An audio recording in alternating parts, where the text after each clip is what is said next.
মৃত্যু থেকে বাঁচব না, বরং বাঁচা থেকে মরব। এটা আবার কেমন কথা? নাকি আমার সাথে মজা করছে? হঠাৎ করেই কেউ একজন বলল, কি ব্যাপার ভাইয়া, এখানে দাঁড়িয়ে আছেন যে, উপরে যাবেন না? সামনে তাকিয়ে দেখি আমার বয়সী একটা ছেলে। আমি ছেলেটাকে প্রশ্ন করলাম, তুমি কি এই বাসার? ছেলেটা আমাকে থামিয়ে বলল, আমি এই বাসার চাকর। আমার কাজ হলো টেবিলে খাবার দেওয়া, শুধু এইটুকুই। শুনলাম আপনি নাকি উপরের ছাদের রুমে থাকতে চান।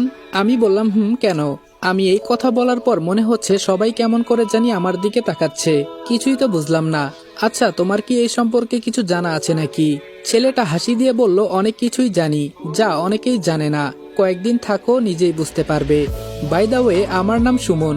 তুমি? আমি ছেলেটার সাথে হাত মিলিয়ে বললাম, আমি রনি। এবার সুমন বলল, আমাকে এখন গিয়ে টেবিল মুছতে হবে, তুমি যাও কেমন? আর এখানে কোনো রকম উল্টাপাল্টা কাজ করবে না। একজন কিন্তু সিসি ক্যামেরায় সবকিছু দেখছে। গুড লাক, বাঁচা থেকে মরো। এই বলে ছেলেটা নিচে নেমে গেল। সবাই এসব কি বলছে? যেখানে সবাই বাঁচতে চায়, আর এরা সবাই বলছে বাঁচা থেকে মরো। কি শুরু করলো সবাই? সবকিছু চিন্তা ভাবনা বাদ দিয়ে ছাদে উঠে গেলাম। ওই তো এক কোনায় একটা রুম। তবে আমার কাছে মনে হলো আমি ছাদে উঠাই যেন হঠাৎ করে সবকিছু পরিবর্তন হয়ে গেল। আমার মনে হলো এখানে কিছু একটা ছিল এতক্ষণ, কিন্তু আমি আসাতে চলে গেল। কিন্তু কোথায় গেল? ধুর, আমিও না কি সব উল্টাপাল্টা চিন্তা করছি।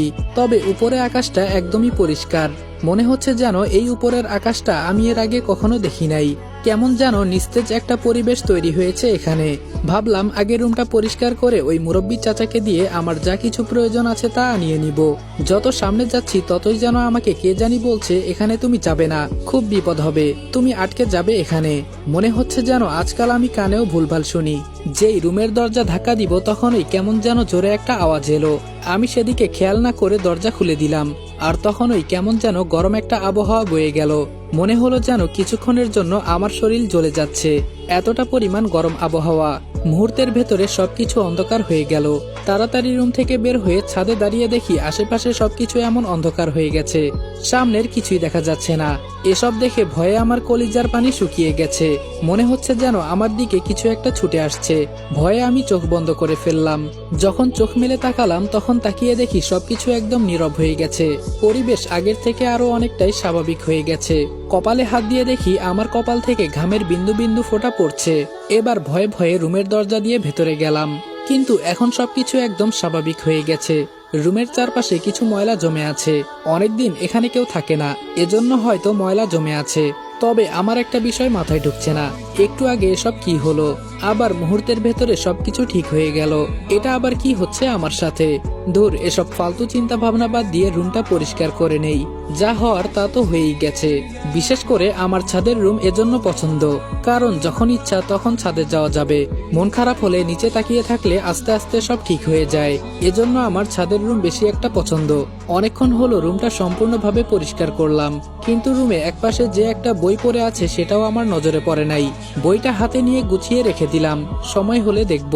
হঠাৎ বাহির থেকে কে জানি ডেকে বলল, বাবা তুমি কি ভেতরে আছো নাকি কোথাও গেছো? আমি রুম থেকে বের হয়ে দেখি স্যার যাকে বলেছিল যদি আমার কিছু লাগে তাকে বললেই এনে দিবে, তিনি দাঁড়িয়ে আছে। কিন্তু তিনি ভয়ে কেমন জানি কাঁপাকাঁপি করছে। আমি বুঝলাম না এমন করছে কেন। আমি এবার বললাম, কি ব্যাপার চাচা মিয়া, আপনি এভাবে কাঁপছেন কেন? আমার কথা শুনে তিনি রেগে উত্তর দিল, তোমার কি কি লাগবে আমাকে তাই বলো, আমার এত সময় নেই এখানে দাঁড়িয়ে থাকার। কি জানি ভাই কে এই লোক, কেমন যেন অভদ্রভাবে আমার সাথে আচরণ করছে।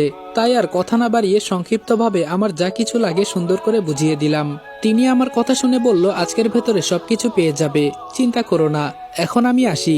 এই বলে তিনি এক মুহূর্তও দাঁড়ায় নাই, চোখের পলক পড়ার আগেই চলে গেল। হঠাৎ বিল্ডিং এর কোনায় নজর পড়ল। তাকিয়ে দেখি ছোট্ট একটা সিসি ক্যামেরা, হয়তো আমার উপর নজরদারি করার জন্য এটা লাগিয়েছে। আমি চুপচাপ রুমের ভেতরে চলে গেলাম। অনেকক্ষণ পর আমার বলা সবকিছু নিয়ে আসলো, কিন্তু এখানে একটা জিনিস কি, আমাকে নিচে যেতে হয় না খাবার খাওয়ার জন্য। একটা মহিলা এসে আমাকে খাবার দিয়ে যায়, তবে তিনি রুমের ভেতরে ঢুকে না, বাহির থেকেই দিয়ে যায়। আরে আমার কি, আমি কেন এসব চিন্তা করে নিজের সময় নষ্ট করছি? রাতে এক ঘুম দিলাম, একেবারে সকালে আমার ঘুম ভাঙলো। তাড়াতাড়ি রেডি হয়ে নিচে চলে গেলাম। নিচে যেতেই এই বাসায় যারা কাজ করে সবাই কেমন যেন অদ্ভুত দৃষ্টিতে আমার দিকে তাকিয়ে আছে। কাজের ছেলে সুমন বলল, তাহলে আপনি মিয়া বেঁচে আছেন? আমি হাসি দিয়ে বললাম, কেন, তুমি কি চাইতে আমি মারা যাই? ছেলেটা আমার কথা শুনে একটা হাসি দিয়ে বলল, আরে না, কি যে বলেন, এখন 2 তলায় 1 নম্বর রুমে গিয়ে একটা পোশাক পরে আসো, এটাই আমাদের এখানকার ড্রেস, তুমি উপরে গেলেই ড্রেস দিয়ে দিবে। আর ম্যাডাম কিন্তু 10টায় ঘুম থেকে উঠে, সেই পর্যন্ত তোমাকে কফির মগ হাতে নিয়ে দাঁড়িয়ে থাকতে হবে। ম্যাম দরজা খুলে কফি না পেলে সবকিছু শেষ করে ফেলবে, এখন জলদি করো। আমি আর না দাঁড়িয়ে উপরের রুমে চলে গেলাম, গিয়ে ড্রেসটা পরে নিলাম। নিচে গিয়ে কফির মগটা হাতে নিয়ে ম্যামের রুমের সামনে চলে গেলাম। দরজার কাছে গিয়ে মাথা নিচু করে দাঁড়িয়ে আছি। যদি দেখে যে আমি মাথা উঁচু করে দাঁড়িয়ে আছি তাহলে আজকে আমি শেষ। আবার আজকে প্রথম দিন। হঠাৎ দেখি আমার পাশ দিয়ে স্যার গেল। তিনি আমাকে দেখে মুচকি একটা হাসি দিয়ে বলল, গুড, প্রথম দিনেই ভালো কাজ করছো। তোমার কাজ দেখে আমার খুব ভালো লাগলো, সেই সাথে তুমি আমার প্রতিটা কথাই মেনে চলছো, অবশ্যই পারবে তুমি। এই বলে তিনিও সামনে চলে গেলেন। 8টা থেকে যে দাঁড়িয়ে আছি এখন বাজে 10টার কাছাকাছি, তাও দরজা খুলছে না। এত জমিদারি আমি আমার বাপ জন্মেও দেখি নাই। অবশ্য বিশ্ব সুন্দরী বলে কথা, জমিদারি তো থাকবেই, কিন্তু এইদিকে যে কফি ঠান্ডা হয়ে পানি হয়ে গেছে, এটা কি চেঞ্জ করে আনবো নাকি এভাবেই থাকবে? ধুর, আমার কি, আমাকে যা বলা হয়েছে আমি তাই করি। যদি বেশি কিছু বলে আমি বলবো আমাকে এত কিছু বলে নাই। হঠাৎ দরজা খোলার আওয়াজ শুনলাম। এবার আমি খুব সুন্দরভাবে দাঁড়িয়ে মাথা একেবারে নিচু করে কফির মগটা সামনে ধরলাম। শুধু দরজা খোলার শব্দ শুনলাম, তবে এখনো আমার হাত থেকে কফির মগটা নিচ্ছে না। কি বলবো ভাই, মেয়েটার শরীর থেকে এমন একটা সুগন্ধি আসছে যেটা আমি আজ পর্যন্ত কারো শরীর থেকে পাই নাই। আমার মনেও হয় না কেউ আজকে পর্যন্ত এইরকম সুঘ্রাণ বানাতে পেরেছে। এত মিষ্টি মাতাল করা একটা ঘ্রাণ আসছে মেয়েটার শরীর থেকে, মনে হচ্ছে যেন এই ঘ্রাণ আমাকে পাগল করে দিবে। কিছুক্ষণের জন্য আমি বোধহয় জ্ঞান হারিয়ে ফেললাম। মেয়েটা আমার হাত থেকে কফির মগটা নিতেই আমার হুঁশ ফিরল। তাড়াতাড়ি নিজেকে ঠিক রেখে রুমের সামনে থেকে সরে গেলাম, আর মেয়েটাও দরজা বন্ধ করে দিল। যে মেয়েটাকে না দেখেই আমার অবস্থা এতটা পরিমাণে খারাপ হয়ে গেল, তাকে যদি একবার দেখি তাহলে আমি কি নিজেকে ঠিক রাখতে পারবো? না জানি কতটা সুন্দর হবে এই মেয়ে। আচ্ছা, মেয়েটার চুল তো অনেক বড় হবে তাই না? আমার আবার বড় চুলওয়ালি মেয়ে খুব পছন্দ। আচ্ছা, আমি কি ওকে একবার দেখতে পারবো নাকি পারবো না? হ্যাঁ, অবশ্যই পারবো, তবে আমাকে আগে সেই পথে যেতে হবে। আস্তে আস্তে হেঁটে নিচে যেতেই স্যার আমার সামনে দাঁড়িয়ে বলল, আমি জানি তুমি পারবে, আমার তোমার উপর সম্পূর্ণ বিশ্বাস ছিল। যদি এভাবেই থাকতে পারো তাহলে আমি তোমাকে অবশ্যই অনেক বড় একটা সারপ্রাইজ দিব। তোমার এই কাজ অনেকেই নিয়েছিল, কিন্তু আজকে পর্যন্ত কেউ বাঁচতে পারে নাই। থাক, আস্তে আস্তে সব বুঝতে পারবে। তোমার কাজ শুধু 3 বেলা আমার মেয়েকে কফি দেওয়া, আর কিছু না। এখন চাইলে তুমি যা ইচ্ছা তাই করতে পারো, তবে মনে রেখো রুমের বাহিরে কখনো যাওয়ার চেষ্টা করবে না। এখন যাও, বাসাটা ঘুরে দেখো, আমার কিছু কাজ আছে। এই বলে তিনিও চলে গেলেন। তো গাইস, গল্পের নেক্সট পার্ট যদি দেখতে চাও তাহলে তোমরা রেদন ওয়াল এসএম ভাই ইউটিউব চ্যানেলে চলে যাও। ইউটিউব চ্যানেল লিংক টিকটক বায়োতে দেওয়া আছে। তাছাড়া ইউটিউবে গিয়ে সার্চ করলে পেয়ে যাবা, রেদন ওয়াল এসএম ভাইয়া সার্চ করবা, তাহলে আমাদের গল্পটা সবার আগে পেয়ে যাবা। আর সবার আগে কিন্তু ইউটিউবেই আসে।